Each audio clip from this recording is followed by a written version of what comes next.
Welcome to my channel. ఇవాళ మనం కొత్త న్యూ నిట్టింగ్ నేర్చుకుందాము. ఇది మల్టిపుల్గా మనకి ఉపయోగపడుతుంది. ఎప్పటిలాగే నేను రింగ్స్ వేస్తున్నాను. రింగ్స్ ఎప్పుడు కూడా సరి సమానంగా ఉంటే బాగుంటాయి. బేస్ సంఖ్య కాకుండా సరి సంఖ్య. నేను 22 గొలుసులు వేసాను. ఈ గొలుసులు వేసిన తర్వాత నిట్టింగ్ మనకి స్టార్ట్ చేస్తున్నాను. ఈ గొలుసులో నుంచే మనం ఊలు తీస్తాము. సూది మీదకి అలాగ ఎక్కించుకుంటూ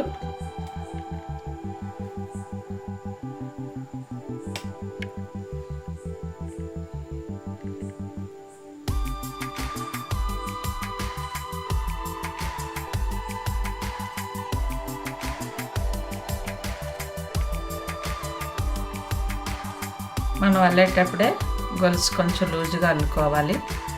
ఎందుకంటే ఈ ఊల్ని సూది మీదకి ఎక్కించుకోవడం టఫ్గా కాకుండా కొంచెం ఈజీగా మనకి ఊలు అటు ఇటు మూవ్ అయ్యేటట్లుగా లూజ్గా వేసుకోవాలి. ఇలాగా నీడిల మీదకి మొత్తం అంతా మనం ఎక్కించిన తర్వాత మొదటి గడిలో నుంచి ఒకసారి తీసి ఈ నిట్టింగ్ అంతా కొంచెం లూజ్గా అల్లడం నేర్చుకోవాలి. అప్పుడు డిజైన్ మనకి ఒక గడి తీసాను, మళ్ళీ ఇంకో గడి తీసి రెండిట్లో నుంచి తీస్తున్నాను. మళ్ళీ 2 తీస్తున్నాను. ఒకసారి 2 సూదులతో మనం అల్లినట్లుగా ఒక సూది మీదే మొత్తం ఈ నిట్టింగ్ అంతా చేస్తాము. మనం మల్టిపుల్ డిజైన్స్ వేసుకోవడానికి చాలా ఉపయోగకరమైనటువంటి నిట్టింగ్ ఇది. అనేక మోడల్స్ వీటితో మనం తయారు చేసుకోవడానికి అవుతుంది. ఈ చివరి వరకు ఇలాగ అల్లిన తర్వాత ఇప్పుడు నేను 3rd లైన్ అల్లుతున్నాను. 3rd లైన్లో 2 ఇలా తీస్తున్నాను.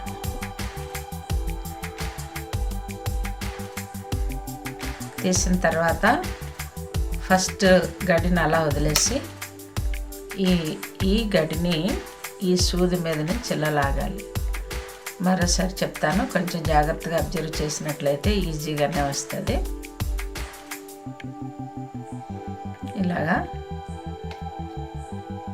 మనం అల్లిన ఊళ్ళో నుంచే ఈ పొరలాగా ఇలా మనం పైకి తీసి 3 అయిన తర్వాత ఈ గడిని ఇలా పట్టుకొని ఇలా సూదిని ఇలా లాగినట్లయితే ఒక మంచి డిజైన్ వస్తుంది మనకి.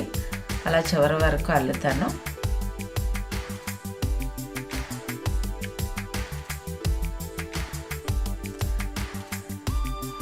మళ్ళీ 3 వేసిన తర్వాత ఈ చివరి గడిని ఇలా పట్టుకొని ఇలా లాగి ఇందులో నుంచి ఇలా తీయాలి. ఇంక వేరే మనం ఏమీ చేయవసరం లేదు. ఇలా అల్లుకుంటూ మనం షాల్ అల్లుకున్న, టేబుల్ మ్యాట్ అల్లుకున్న ఇదే డిజైను. అందువల్ల సరి సంఖ్యగా ఉండేటువంటి మనం ఈ గొలుసుని వేసుకోవాలి. ఇక 3 అయిన తర్వాత ఇలా తీసాను. పోగు అటు ఇటు ఉండిపోకుండా కొంచెం జాగ్రత్తగా తీసుకున్నట్లయితే చూడండి, ఇక్కడ పోగు ఉండిపోయింది. క్లియర్ చేసుకోవాలి. ఇలా చేసుకున్న తర్వాత లాస్ట్కి వచ్చాను. ఇది 3rd రో అయ్యింది. ఇప్పుడు మళ్ళీ 4th రో వేస్తున్నాను. 4th రో వేసినప్పుడు ఈ నీడిల మీద ఉండేటువంటి ఏ గొలుసు కూడా ఊడిపోకుండా జాగ్రత్తగా చూసుకుంటూ ఇలా నీడిల్ పట్టుకోవడం మార్చుకొని ఫస్ట్ ఒక దాంట్లో నుంచి తీసాను. నెక్స్ట్ రింగ్ వేసి 2 సార్లు తీసాను. మళ్ళీ 2 సార్లు తీసాను. మళ్ళీ ఒక గడేసాను. మళ్ళీ 2 సార్లు తీసాను. ఈ అల్లికంతా ఇలాగే అల్లాలి. ఒక బ్యూటిఫుల్ డిజైన్ వస్తుంది అన్నమాట మనం అల్లే కొద్దీ. మనం దీన్ని చిన్న మినీ పర్స్ లాగా కూడా అల్లుకున్న చాలా బాగుంటుంది. మనం బ్యాగ్లో అది చక్కగా దాచుకోవడానికి చాలా బాగుంటుంది. అలాగనే టేబుల్ మ్యాట్ కింద డబుల్ కలర్స్ వేసుకున్నా సరే చాలా బాగుంటుంది. నేను ఇప్పుడు సింగిల్ కలర్ చెప్తున్నాను. అల్లికి జాగ్రత్తగా అబ్జర్వ్ చేయాలి.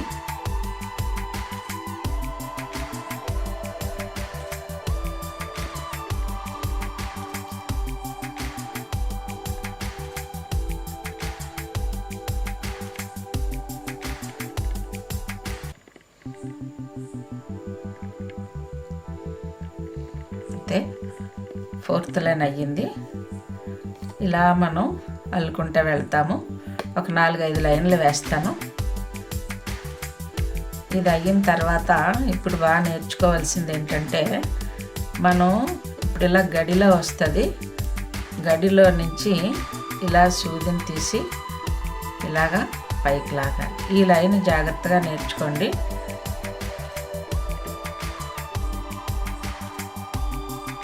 అయిన తర్వాత ఇప్పుడు 3 వచ్చాయి కదా, ఈ మొదట ఉన్నదాన్ని ఇలా తీయాలి. మళ్ళీ ఈ మధ్యలో నుంచి నీడిల్ పోనిచ్చి ఇలా వేసుకున్న తర్వాత ఈ మధ్యలో ఉన్నటువంటి ఈ ఊల్ని ఇలా జాగ్రత్తగా తీసి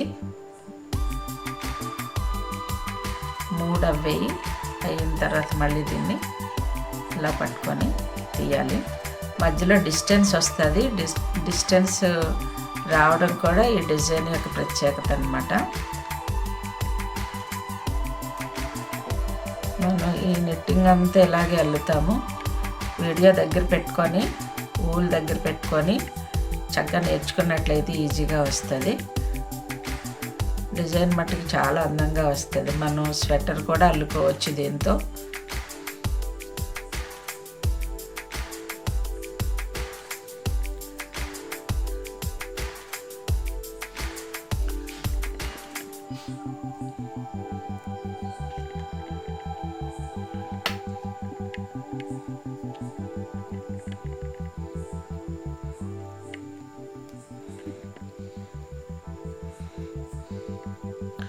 ఈ లైన్ చాలా ప్రత్యేకంగా నేర్చుకోవాలి, ఎందుకంటే దేని తర్వాత ఏంటనేది తెలియదు. ఇప్పుడు లైన్ కంప్లీట్ అయ్యింది.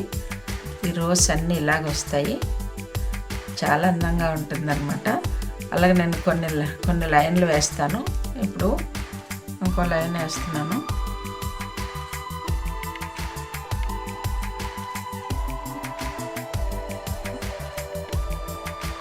ఈ గడ్డలు ఇందులో నుంచే రావాలి.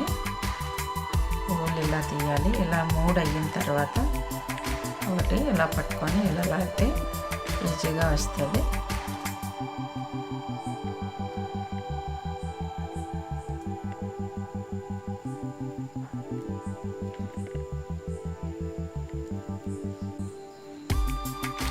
నాకు కొత్తగా చాలామంది సబ్స్క్రైబ్ చేశారు.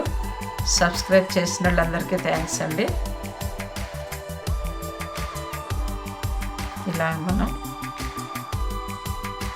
వేసిన తర్వాత ఇలా అల్లుకుంటూ వెళ్ళాలి.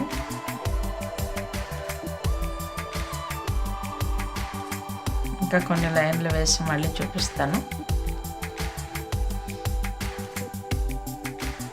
నేను ఇంకో లైన్ వేస్తున్నాను.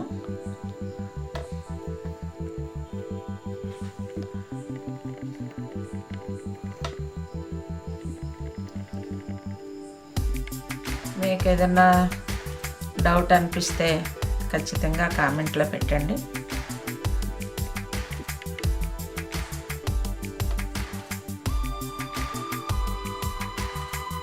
ఇది నేను లాస్ట్ లైన్ అల్లుతున్నాను. ఇది మనకి అల్లిక బాగా అలవాటైనట్లయితే చాలా హ్యాపీగా మంచి మంచి డిజైన్లో మనం అల్లుకోవచ్చు. ఎందుకంటే ఇది మల్టిపుల్గా చాలా ఉపయోగపడుతుంది. ఏ రకమైన షేప్లోనైనా దీన్ని మనం అల్లుకోవచ్చు. స్క్వేర్ కానీ రౌండ్ కానీ ఈ అల్లిక ఏంటంటే అంతా నీడిల్ మీద నుంచి కిందకి జారిపోకుండానే నీడిల్ మీద నుంచే అల్లుతాము. 2 నీడిల్స్ అల్లినట్లుగా. ఇదిగో లాస్ట్ లైన్ అల్లుతున్నాను. ఇది ఎండ్ చేయడం చూపిస్తాను. మామూలుగా ఒకటి తీసాను. అలాగే ఫస్ట్లో మీకు చూపించినట్లుగానే మరొకసారి జాగ్రత్తగా అబ్జర్వ్ చేయండి. ఇప్పుడు రెండిట్లో నుంచి గడి తీసాను. అలాగనే రెండిట్లో నుంచి అలా తీసుకుని వెళ్ళాలి. నెక్స్ట్ ఈ ఖాళీలోకి మనం గడి వేసేసి ఇలా తీయాలి. మళ్ళీ ఒక గడి ఎక్స్ట్రా అల్లుకోవాలి మధ్యలో గ్యాప్ దగ్గర.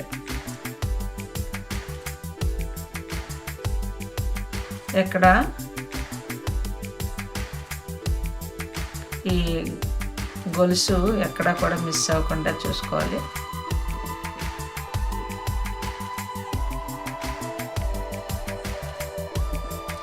మీరు ఇది మల్టీ కలర్ అల్లుకుంటే ఇంకా చాలా బాగుంటుంది. 2 లైన్లు చొప్పునే కలర్ మార్చుకున్నట్లయితే ఇలాగ అయిపోయింది. ఇది లాస్ట్ లైన్ ఫినిషింగ్ చేశాను. నేను ఇంతటితో ఆపుతున్నాను. చూడండి డిజైన్.